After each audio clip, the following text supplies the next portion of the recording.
Hola amigos, bienvenidos a Mundo Holista, tu canal de desarrollo de conciencia. Desde siempre, todos los tiempos, el ser humano ha debatido si realmente nosotros somos poseedores de libertad de pensamiento y de acción, es decir, lo que hemos denominado libre albedrío. ¿Quieres conocer mi opinión?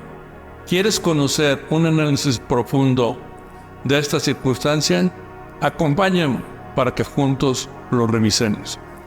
Pero antes, dale clic para que te conviertas en mi seguidor y que podamos juntos continuar con el análisis de estos trascendentes temas.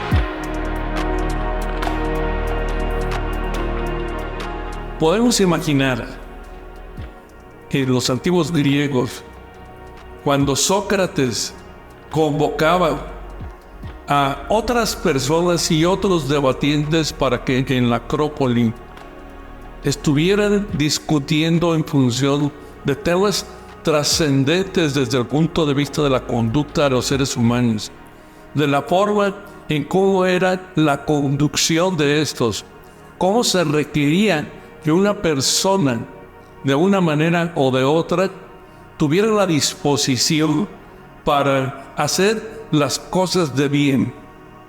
Pues podemos imaginarnos que también en esos debates, como está documentado, se discutía si el ser humano era libre de pensar, libre de actuar, y que esto, si es que así fuera determinando de alguna forma lo que era la ruta de su vida, la ruta de la humanidad misma. De hecho, a partir de estas disquisiciones y de estos debates, es que para efectos sobre todo del debate filosófico, se ha dividido el análisis en cuanto a las posturas que distintas corrientes y distintos filósofos han manejado en relación con este tema. Y por un lado, tenemos aquellos que defienden que el ser humano sí tiene esta libertad y que por lo tanto es poseedor de un libre albedrío. Ya veremos si esto es una redundancia o no, libre albedrío. Pero por otro lado, tenemos también a quienes, desde estos principios de los debates, defienden el hecho de que el ser humano no tiene esa libertad y que ya está predeterminado en base a lo que son sus condicionamientos, es decir, lo que ya antes se ha vivido en su entorno y que sirve como información de referencia para continuar perpetuando y solamente sofisticando estos supuestos en los cuales se basan sus decisiones. Entonces, por un lado tenemos quienes sí consideran que existe el libre albedrío y por otro lado tenemos a quienes consideran que tenemos ya predeterminado unas circunstancias bajo las cuales tomamos decisiones. O sea, no son libres. Bueno, transcurren los siglos, hay distintas escuelas. Llegamos al siglo XVI, por ejemplo, en los años 1600 con Baruch Spinoza. Y Baruch Spinoza defiende el hecho en su libro La Ética de que no solamente se comprueba el hecho de que no tenemos libre albedrío, sino también pone sobre la mesa el hecho de que está mal dicho el libre albedrío. Y que los seres humanos estamos determinados en cuanto a lo que son nuestras decisiones y nuestras conductas por nuestros deseos. Pero esos deseos, ¿de dónde vienen?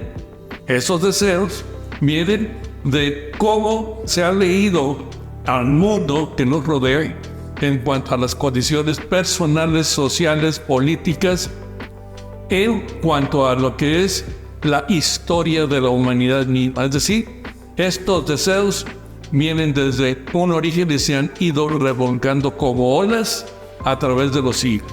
Entonces, Baruch Spinoza en la Ética es lo que defienden, que no tenemos libre albedrío. Ah, caray. Bueno, pero ¿por qué entonces seguimos nosotros a través de lo que es esto, distinguiéndonos como lo que somos la parte superior de la creación en base a esta distinción del libre albedrío? Bueno, pues mientras ha estado en el debate filosófico, a la humanidad simple y sencillamente como tal, en lo macro, en lo micro, en las circunstancias ordinarias de toma de decisiones, le va y le viene este debate. Tal es así que 2 siglos después de Spinoza, Schopenhauer decía lo mismo: no poseemos libre albedrío. Bueno, y luego llegamos a que estas circunstancias también influyan dentro de lo que es la literatura. Y ahí tenemos ahora en el siglo XX a Albert Camus, que tiene una obra magistral, por cierto, muy profunda, muy buena, que es El mito de Sísifo. Y en el mito de Sísifo plantea lo que es una filosofía del absurdo, y en donde establece que los seres humanos en realidad no tienen un libre albedrío y que siempre, por más que se esfuercen, van a caer en lo mismo para lo cual ya están condicionados. Y es por eso que le llama una vida sisífica, una vida que se le va a pasar como Sísifo, subiendo la piedra por la colina, pero tarde que temprano esta piedra le va a volver a rodar hacia abajo. Y este hombre irá hasta abajo para volver a rodarle piedras arriba, para que se vuelva a caer la piedra. Y así, por siempre, por siempre, por siempre. Una vida del absurdo, y que los propósitos, pues simple y sencillamente serán una referencia para que el ser humano de alguna manera se autocalifique en cuanto a lo que son sus deseos, sus creencias, y que vea que tiene de alguna forma sentido esta vida, pero que en realidad no la tiene. Pero aún con esta genialidad de Albert Camus, pues el ser humano pues así ha seguido de alguna manera debatiéndose en eso, pero como es filosofía o es literatura, pues es eso, ¿no? Entonces nos seguimos creyendo en la existencia de ese libre albedrío. Sin embargo, llega un buen día en el 2023, año 2023, en donde un autor de libros de no ficción, investigador de neurociencias, que es Robert Sapolsky, que ya había sido conocido por un libro muy interesante que se llama ¿Por qué las cebras no tienen úlceras? Bueno, ¿y qué sucede con Robert Sapolsky? Publica su libro que se llama Determinated, determinado, que aún no se publica, al menos en este momento, en español. Está en inglés nada más, pero ¿qué dice Robert Sapolsky? Dice, este libro, más que un documento, es un informe científico mediante el cual les estoy comprobando científicamente, en base a todas estas exploraciones que realicé por el campo de la sociología, de la psicología, de la espiritualidad, bla, bla, bla, y redondeo y les pruebo que el ser humano no tiene libre albedrío. Y de hecho, libre albedrío está mal dicho, no tiene albedrío. Vive condicionado. Todo cuanto le ocurre, piense lo que piense, aprenda lo que aprenda, siempre estará determinado por lo que es su pasado, por lo que es el pasado de su comunidad, por lo que es el pasado de su pueblo, por lo que es el pasado de su familia generacionalmente hablando.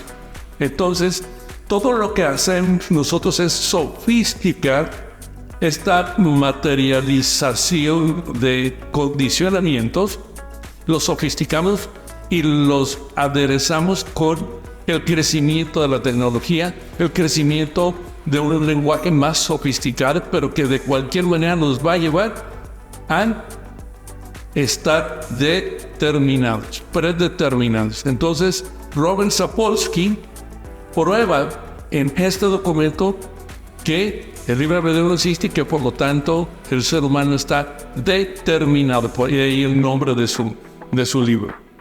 Ah, caray. Entonces ahora sí, la comunidad científica, los sociólogos y los psicólogos brincan. ¿Qué está diciendo Robert Sapolsky? Y obviamente hay una andanada de entrevistas pues, para ver y precisar cuál es la materia de la que está hablando Robert Sapolsky y qué tan fundamentado está esto y qué consecuencias vendrá adelante con la combinación sobre todo de esta determinación del ser humano en base a sus condicionamientos pasados, con lo que ahora es la gran preocupación y reto de la inteligencia artificial. Si el ser humano está predeterminado y la inteligencia artificial abreva en una primera instancia de todo esto, llegará a ser que la autonomía de los sistemas inteligentes superen al ser humano en lo que es su predeterminación. Bueno, esa es una grandísima pregunta y es parte de todas las preocupaciones. Bueno, obviamente ha sido muy popular este neurocientífico y cada vez que le preguntan, oye, entonces resulta con que la persona con la que yo me casé no la elegí, y categóricamente afirman, por supuesto que no. Tu elección proviene de una serie de condicionamientos que se han dado en tu familia a través del tiempo y que obviamente esos condicionamientos han sido alimentados horizontalmente, tal y como en algún momento lo afirmó Rupert Sheldrake. Bueno, Rupert Sheldrake se refiere a lo que es el campo metamórfico y que a través de esto corre la memética de Richard Dawkins. Es decir, Richard Dawkins, que es un escritor que hasta ese momento se consideraba de ciencia ficción, ahora resulta que es rescatado por Robert Sapolsky en su teoría memética de la predeterminación en base a lo que es una herencia memética. Bueno, pero no quiero confundirlos con mucha terminología. La realidad del asunto es de que Robert Sapolsky tiene razón en expresar con tanta vehemencia y categoría que el ser humano no tiene libre albedrío. Sin embargo, déjenme comentarles lo siguiente. Hay un gran pero. ¿Cuál es ese gran pero que está en el trabajo determinado de Robert Sapolsky? Es el hecho de que hay un gran error categorial en la integración de sus conclusiones. Él maneja toda la parte documental de las investigaciones que hace en materia espiritual desde el punto de vista cognitivo, es decir, es más de lo mismo.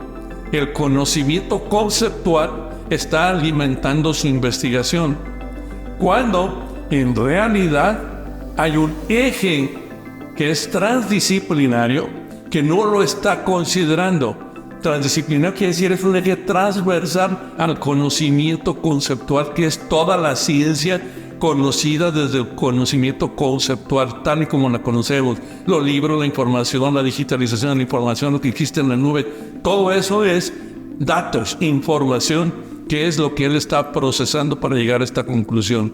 Sin embargo, el eje transdisciplinario no es el que está contenido en la información, que es dualidad, sino es el que está contenido en la no dualidad, que desde el punto de vista cuántico es teórico, pero que existe tal y como se los estoy comentando. Es un mundo tan real como este material, pero sin que sea realmente participante de la misma esencia de la materialidad.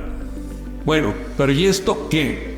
Bueno, esto quiere decir que Robert Sapolsky desdeña, rechaza integrar a su investigación lo que es el conocimiento intuitivo lista, que es el producto de lo que es una metodología de investigación que se denomina pluralismo metodológico y que implica que hay investigación dentro de lo que es el campo de la conciencia plena, de lo que es la conciencia atencional y que forma parte de la no dualidad. No dualidad es no pensamiento, no memoria, no lenguaje, por lo tanto no puede ser categorizada dentro de la misma información que están en la dualidad. Bueno, ¿y eso cómo se come, José? ¿De qué fregado estás hablando? De que sí existe un punto esencial, una mina de oro, una ventana para agenciarnos del libre albedrío, nada más que no la usamos. La humanidad ha tendido a descalificar esta puerta y por lo tanto nosotros, cuando nacemos, al estar abrevando de todo este condicionamiento, de toda esta información que se nos está proporcionando desde la familia, desde que somos niños, nos estamos adoctrinando y lejos de recobrar o de procurar un libre albedrío, nos estamos condicionando. Pero la puerta y la ventana ahí siguen. Ahora necesitamos recobrarla. ¿Cómo? Muy bien. El yo conceptual o el yo concepto o esta parte cognitiva ordinaria es solamente una parte de nosotros como seres humanos. Esta parte cognitiva es la que corresponde a todos nuestros sentidos, a nuestra inteligencia racional y nuestra inteligencia emocional. Es mediante la cual aprendemos del mundo y aprendemos a resolver los problemas del mundo. Sin embargo, está la parte de la no dualidad. Bueno, déjenme comentarles, esta parte de la cognición del mundo ordinario es la parte de la dualidad. Este mundo que se distingue por ser el mundo del contraste, de los dos extremos, del movimiento porque está en la línea del tiempo. La otra parte, la parte esencial, la parte que comprende al mundo o a la dimensión que es de dónde venimos y a dónde vamos antes de la vida y después de la muerte, es la no dualidad y siempre está presente desde el primer instante. Pero necesitamos mantener esa conexión y ese puente. Y solamente lo podemos lograr desarrollando nuestro yo atencional a través de prácticas de atención plena. Solamente es la única vía, la única ventana. Si nosotros desarrollamos estas prácticas atencionales, permitimos que a través de estas prácticas disciplinadas y constantes se recupere esa conexión, nosotros vamos a estar paleando del mundo de la no dualidad, que también es el mundo del ser, de la verdadera espiritualidad, de la espiritualidad más allá de las ideas, la espiritualidad viva, la espiritualidad real. Vamos a estar abrevando e integrando algo que se llama el conocimiento intuitivo holista, algo que no sabemos de dónde viene, porque no es pensamiento, ni memoria, ni lenguaje, pero es, y lo vamos a estar integrando, y al permitir que realmente nos lleguen estas ideas a través de esa intuición, nosotros las vamos a corroborar al estarlas integrando a nuestro mundo de la coherencia, es decir, al mundo de nuestra participación integral en este mundo a través de ciertas convicciones. El estar conectado no es menor, porque el estar conectado nos procura varias cosas. Primero, nos conecta con la felicidad real, la felicidad que está más allá del apego y de la aversión, más allá de cualquier cosa que nos ata a este mundo. Pero no nos aísla, eso es bien importante. Siempre de alguna manera hemos considerado que si nos vamos para este lado espiritual nos vamos a aislar del mundo real, cuando es todo lo contrario. Unirnos en esta experiencia integral nos va a permitir tener eso precisamente, experiencias completas, integrales, mucho más cercanas a valorar adecuadamente qué es lo que hay aquí afuera, qué es lo que nos puede estar produciendo sufrimiento, qué es lo que nos puede estar manejándonos a través de los apegos, a través de los deber ser, a través de las expectativas, a través del tener, a través del hacer, mientras que el ser, que está en esta parte de la no dualidad, nos va a habilitar a través de este canal de la atención plena y a través de este mecanismo del conocimiento intuitivo holista, de herramientas precisas y específicas para recuperar nuestro libre albedrío y estar en condiciones de actuar y de decidir más allá de todos nuestros condicionamientos, más allá de todos los condicionamientos que traemos personal, familiar, como país, históricamente. Ese es el gran reto de nosotros y de la humanidad. Bueno, en este asunto del conocimiento intuitivo holista, hay algo que es el mecanismo principal para efectos de traducir estas ideas intuitivas en algo concreto que también se refleje en el yo conceptual. El yo conceptual o esta parte cognitiva ordinaria, y que nos permita pues navegar con mayor calidad en esto, es decir, nuestra parte ordinaria no se ve afectada, se ve sumamente enriquecida. y también con esta vía en la brebaje de la alimentación del conocimiento intuitivo holista. Pero el proceso se logra más o menos de la siguiente forma. Hay que tener las prácticas de atención plena, que hay muchas, investiguen cuáles pueden ser, ya los hemos comentado por aquí, que es el permitir las ideas que vienen de las prácticas, el hecho de comprenderlas para poderlas expresar en este plano de una manera conceptual, y para comprenderlas necesitamos indagar. ¿Cómo indagamos? Hay una autoindagación que es a través de prácticas, la misma práctica de atención plena mediante un último módulo que le denominamos de vichara. Ya lo veremos qué es, que simplemente es ponerle nombre a las cosas. O también indagar en grupo, es decir, hay personas que de alguna forma tenemos las mismas inquietudes y nos ponemos a platicar de nuestras experiencias dentro de las prácticas de atención plena, y con preguntas específicas de cómo podríamos denominar a algunos de estos efectos del conocimiento intuitivo holista, le vamos poniendo un nombre y las vamos aterrizando en nuestra vida, lo cual es sumamente útil. Bueno, aquí nos vamos a quedar por hoy.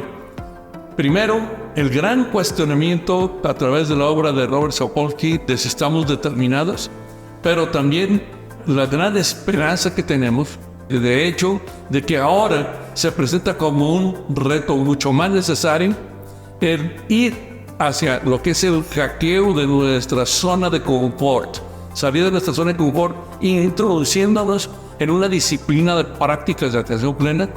Pero si no lo hacemos por otras razones, porque no creemos, porque de alguna manera consideramos que esta es una situación subjetiva o muy fumada, pues háganlo por conveniencia, porque la inteligencia artificial ahí viene y la manera de enfrentarnos con ella es incrementar nuestra posibilidad de entender nuestra misma y propia realidad de una manera mucho más completa.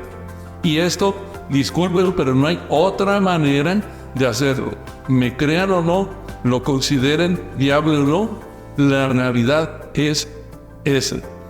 Hay que acceder a lo que es este intersticio de mayor conciencia a través de desarrollar estas prácticas.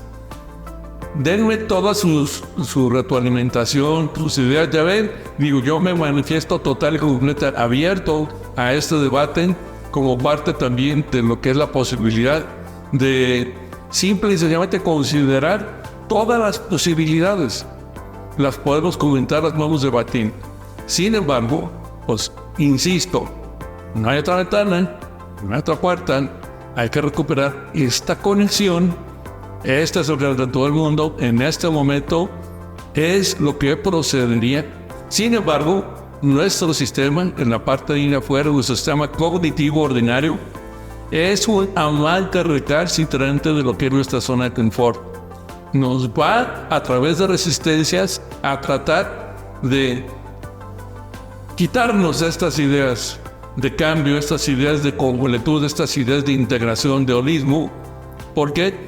Porque no le conviene, porque esto sería una parte demasiado entrópica para el sistema.